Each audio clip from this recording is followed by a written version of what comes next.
Hi guys, welcome to my new blog. અત્યારે જો આપણે સવારનો નાસ્તો કરીને ચા નાસ્તો કરીને દુકાને આવી ગયા છીએ.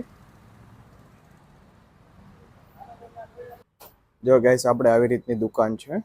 અત્યારે પર્સનો એનો નવો માલ આવી રહ્યો છે. પર્સ, જેકેટ ને એ બધું અત્યારે જે ગોઠવે છે. ઓકે છોટું, પર્સ મસ્ત છે ને?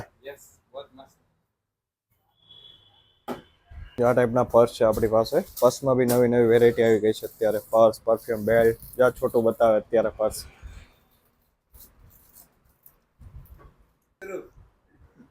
જો છોટું છે ને, આજે પહેલો દિવસ છે એટલે થોડોક સંતાય છે.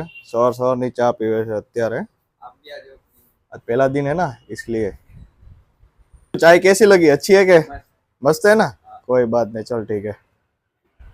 सुबह सुबह नाश्ता करके आया, चा पी के आया, तो भी चलो गांडो पाछो चा पीवे છે.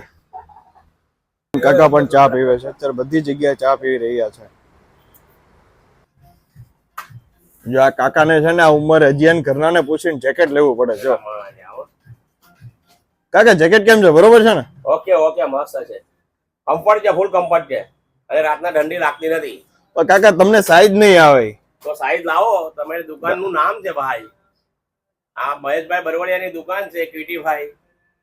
એનું નામ છે આખા મોટા વરાછામાં. તમને કાકા બ્રાન્ડમાં સાઈઝ તો આવી જોઈએ ને. એક્સેલ સાઈઝ સુધી જે કંપની વાળા બનાવે. તમારે કંપનીને કેવું પડે કે ભાઈ આવા ભોદાવાળા હોય, એના માટે બનાવવું પડે તમારે.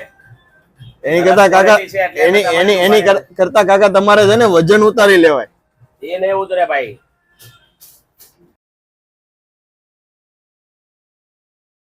અત્યારે ઘરે જમવા આવ્યા છે ને, અહીંયા ગરમા ગરમ રસોઈ બનાવ્યા છે. જો મમ્મી કાકડી સુધારે છે. ભાખરી બનાવે છે. छोटू कहाँ गया? यहाँ पे देखो, ये नीचे बैठ के फोन चला रहा है. टेबल भी पड़ा है तो भी वो नीचे बैठ के फोन चलाता है. देखो, ऊपर बैठ, ऊपर बैठ. हमारी दुकान के आगे बच्चों का खेलने का भी है. देखो, गेम जोन वगैरह भी है. ये हमारा दूसरा छोटू, ये भी ऐसे ही फोन चलाते हैं. देखो,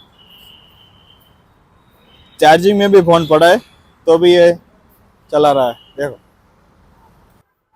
ये 2000 આસપાસની રેન્જ છે. આ વસ્તુ રેગ્યુલર છે, તમે રેગ્યુલર યુઝ કરી શકો. એમાં બે કલર છે, બે કલર સારા છે એના.